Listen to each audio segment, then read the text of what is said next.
Hello, I'm William Turner. I'm presenting for Foragvest Greening. I'm the founding director, and we would like to present to you this investment in reforestation at scale in Paraguay and combining reforestation with agroforestry. So this first slide shows you the Paraguay Proposition, which is quite self-explanatory. You have the deforested cleared land on your left and forestation, natural forest on the right. And this is the issue at hand. So, technically I'm blocked. Why is it not working? Great. So why Paraguay? Well, the UN-REDD program is very active in Paraguay. Over the last 5 years, it's reduced its emissions in forestry by 50% and is really active in that discussion. So why Paraguay can be beacon state for forest management, please look that up. Also, Paraguay today is 100% renewable energy through the Itaipu Dam, which was built in the 70s. It is the world's largest producer of renewable energy, as well as exporter, mainly to Brazil. This is Paraguay in the heart of South America. So Brazil, if we say Brazil and the Amazon is the lung, well, let's say Paraguay is the heart. The country is divided into two sections. You've got the Chaco region, which has about 3% of the population, and the Oriental. We would be focusing all forestry projects in the Oriental region, where over 90% of the population live. What's interesting, just as a comparison, is Paraguay is almost the size of Sweden, as you can see on the map. Paraguay has a very strong economy in the region, very stable. OECD is quoted as Paraguay as being one of the most dynamic economies on the continent, and that is dated 2019, and it has a higher credit rating than Brazil. It also has very advantageous tax regime. On the export side, it is an agri economy driven by exports. 6% of exports are agricultural, and the actual wood today, the timber industry only represents 1%, and this of course being a significant opportunity for forestry. Again, another showcase, flooded lands here, lots of rain in Paraguay, which will be very important for future development of plantations, notably eucalyptus. I'd like to introduce you to Ed Adams, who is our agroforestry expert and technician. Ed, can you hear me? Yes, I can hear you, William. Yeah, I propose that you take over on this slide. We do some switches as we discussed. Okay, so my name is Ed Adams. I'm a farmer by vocation, although I've spent a lot of time working in forestry and combining the two in silvopastoral systems. And what we're looking at here is a proposition for forest restoration, but with a cash positive transitional phase. And what that really means in this instance is utilization of fast growing exotic species to establish biomass production early on, with a gradual move through to pioneer species and climax species of native origin. And what we're looking at here is a degraded forest landscape that has been a forest landscape that's been converted into grazing for a large estancia or cattle ranch. It's currently producing fairly coarse, low-grade grazing. And our proposition is to, as well as planting fast-growing eucalypts for pulp and fiber production and for carbon sequestration, is to introduce silvopastoral systems on this landscape. So right. What we're looking at is recruiting existing land use, but in a more environmentally sustainable and cash positive way. So this slide actually summarizes in pictures, all taken by our team. We've been in Paraguay 3 years now, and summarizes the different aspects of forestry and agro that we'll be addressing, as well as crops, which Ed will expand on further down. Here you have the stepping stones. So stepping stone is to develop a first project on 7,400 hectares. This would be a reforestation project. It's one holding of land, one perimeter, and it would also include agroforestry and silvopastoral for livestock. And then the second phase would be 100,000 hectares of plantation reforestation with varied species of sustainable wood species. This just to give you an idea, 100,000 hectares of forest would be a motorway of trees 1 kilometer wide from Calais all the way down to Marseille in the south of France. That gives you an idea of the scale of land opportunity and availability in Paraguay. We would be implementing silvopastoral systems, which Ed will talk about further down. Just to give an example, this is quite a common feature, problems with water, stagnant water, and also waspfly in silviculture in Paraguay. And this, again, shows you the land availability. There's a massive opportunity as well on the longer view. So in Uruguay for the offtake, there's a second UPM pulp mill being opened in 2022, and they will be requiring wood fiber. So here you have the Silvopastoral agroforestry. Please, Ed, could you take over for a couple of minutes on this, please? Yes, absolutely. Silvopastoral agroforestry has been under focus in Latin America and Central America for quite a while now. And there's some good data coming in from programs that have been running for over 10 years. And significant reductions in greenhouse gas emissions, notably CO2, but also, importantly, methane, something that's very frequently overlooked. By combining trees in arrangements on grassland that provide shelter, improve welfare because of that, allow rotational grazing and improvement of the grass sward, introduction of leguminous trees to fix atmospheric nitrogen, and legumes in the grass mix to improve the diet of the cattle and reduce the requirement for bought-in straight feeds such as soya and barley, which are really at the heart of CO2 production and emissions from cattle. So the great thing in this particular project is that as well as the long-term goal of forest restoration, we're looking at sustainable production systems which can act as a bit of a beacon in the locality. A lot of work's been done in Mexico, in Brazil, Argentina, Chile. And in fact, the UK government has been funding some long-term studies in tandem with the FAO. So, sorry, for you. So thank you, Ed. One of the key aspects is cash flow facility that the agroforestry silvopastoral systems would provide. Yesterday in many sessions, cash flow liquidity of forestry investment was a key issue. And this, of course, would be one of the key benefits from the investment side. Sure. Here you have a summary of our phase 1, which is the 7,400 hectares of grassland, of which this is a picture. There are natural forests that we would maintain in there.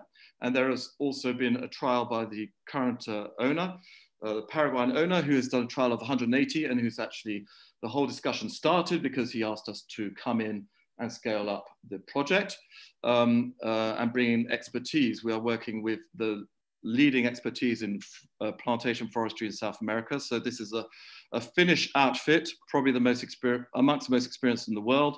There's probably not a single plantation to industry pulp outfit that they have not advised in South America and in fact throughout the world. So the actual reforestation part would represent almost 6,000 hectares.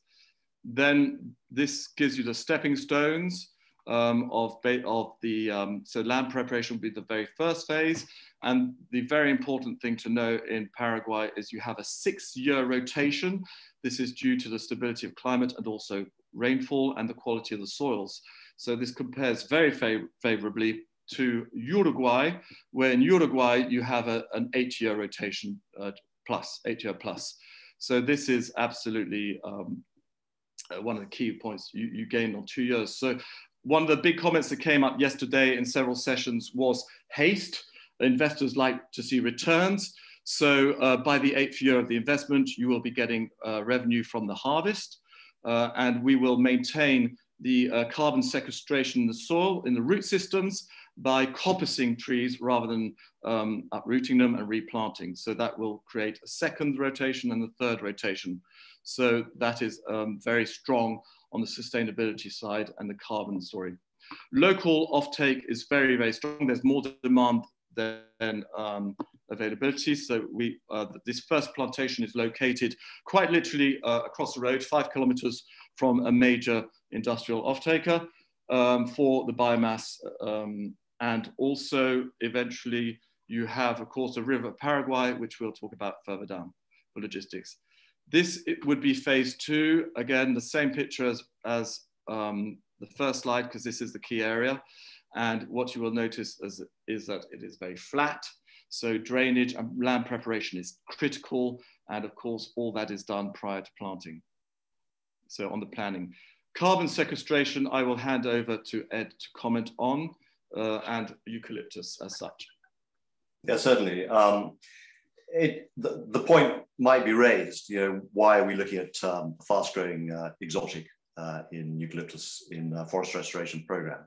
Interestingly, in the British Journal of Ecology recently, there was a report on a 6-year study in the Brazilian Atlantic forest, of which the remnants that we're seeing here are part. And the findings were such that initial use of exotics in the restoration program were not, in fact,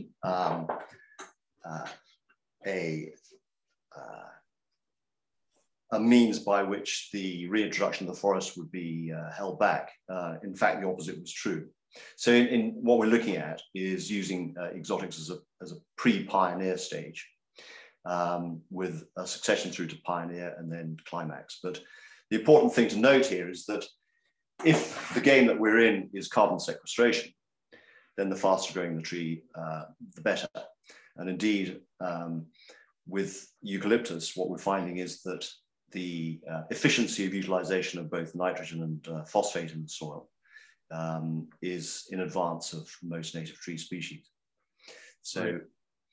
Yeah, William. Thank you, Ed. Thanks. So reforested grassland improves carbon sequestration. You have a report by the Finnish report on eucalyptus plantations in Uruguay, which is very favorable and quoted here. You also have the calculation on the basis of $15 per ton of CO2. You're at over 2 million on this specific phase 1 project of 7,000 hectares, 7,400 hectares. This is a very important side, the logistics. So as this map here reminds you, Paraguay is a landlocked country, but it has the 3rd largest barge fleet for fluvial logistics in the world after the Americans and the Chinese. And all the commodities that they export is through the fluvial avenues of Paraguay River and the Parana River. So this stunning picture in the background gives you an idea. It also gives you access, of course, to the seaports of Uruguay and Argentina for exports beyond for further produce. There is a pulp mill projected to be built in Paraguay as we speak, and it is at project phase. Here are the key sustainability goals. We could tick, I mean, if we let ourselves go, we could tick virtually every box, but we've highlighted the key ones. So of course, we're addressing hunger through the agroforestry. We'd be addressing education because in our 7,400 hectare project, we would have a center of agroforestry in the farm, and we'd be plugging in UK tech, easy, what I call plug and play techs, such as natural nutrition. Ed, would you like to give a word on that, please? Yeah, also, the wider point, the other technology that's important here, and that comes back to the point about carbon sequestration. A major upside of silvopastoral systems is increased carbon storage in the soil. Hence the interest in natural nutrition and supplements for the cattle. The other key technology here is soil sensing technology. So we're looking not just at the soil chemistry, but also the soil biota. The other technology, which is very important in this particular application, is remote sensing. So to be able to do a full inventory at scale of what is actually on the land at the moment, the safeguarding priorities going forward. Yeah, that's... Thank you, Ed. And we have a red box. I'm going quickly because I'm aware of time. The cutoff time comes in soon, but the red box here, partnership is the key thing. We have very, very strong local partnerships, very keen to work with people and blend the two industries of farming on scale, but sustainably so, and being a showcase of agroforestry and forestation as well. So that is one of the key drivers. As the next slide, we have our company, we have key people in there, and that is all will be available as the presentation is sent through. But the key aspect really is to show that industry, both the pulp industry and the wood industry in general, the wood fiber industry in all its processing, sawmill, timbers, etc., as well as the agriculture on scale can be combined. The opportunity in Paraguay is to map this out on scale from the start. One of the key points that was made yesterday in discussions on agroforestry is that generally it will be relevant to the smaller farmers, smaller property owners. What we propose in Paraguay, where land is basically probably indexed at half the price of Brazil, is to do it from scratch, get that planned from the beginning, and we will be starting the development on the 7,400 hectares by the end of this year. Of course, there are issues about the COVID travel, but we are overcoming those, and we will be able to start at the end of this calendar year. Yeah, so an opportunity for large-scale forest restoration at scale, with the added bonus of upfront cash flow through short rotation eucalyptus coppice and silvopastoral systems. And thank you very much. So before getting cut off, I would like to thank you for your time. Have the time to say thank you. And we are, please get in touch, william.turner@foragvest.com. I'm your go-to person. I'm the founder director and I take care of the business development side. And Ed, please, last word to you, Ed, of course. He's my thank you very much also for your time. And via William, I'm very happy to field any technical queries you might have. Thank you very much. And I want to congratulate Hayley and Warren on this fabulous event. Thank you. Any questions? How does this work? That's your question. Have a look in the chat box, William. Hello? Yeah. So we have a question. Could the approach to determine whether and when planting trees in grasslands is ecologically appropriate be explained? Yes, I can certainly jump into that one, because we can look at historic land use patterns, and either through the social record or through, if necessary, through the pollen record. But the idea of planting trees into what should be a grassland climax vegetation is not what we're into at all. Does that answer the question? Oh, that's perfect, thank you. And then final question here. They're interested to know who the advisor is for this. The advisors are the J Partners. They're a Finnish outfit. They're all ex-PURI senior management people. They've worked all over the world. Together, we have executed what we call the business opportunity study, which is a kind of pre-feasibility. We made evaluations of the business case for chitwood, local regional export, global export, also for dissolving pulp mill, so dissolving pulp for clothes, of course, and more other products, and for paper pulp mill. So we're very much involved in those discussions, and we are working very closely with the Nordics industry players, and they would be, of course, off-takers eventually, and developing really high standard sustainable industry. Of course, without industry backing the whole sustainability sector, in my view, it just won't happen. And we are at a bridging moment between industry, the different silos of industry. Bring that together with this project is one of the key drivers, and scaling up, but from the beginning. So the green field, or one could argue brownfield, because it's reforestation, so we're putting back trees, but we're structuring it in such a way to integrate both forestry and agriculture, and also from an investment point of view, integrating the two cash flows of the longer term forestry. But please note the 6-year rotation for eucalyptus in Paraguay. That is a key element for chitwood and pulpwood, and you would be on a 12-year rotation for saw logs. Thank you very much. Any other questions, Hayley? That's all. Thank you, everybody. Thank you so much for this session. And thank you, Hayley.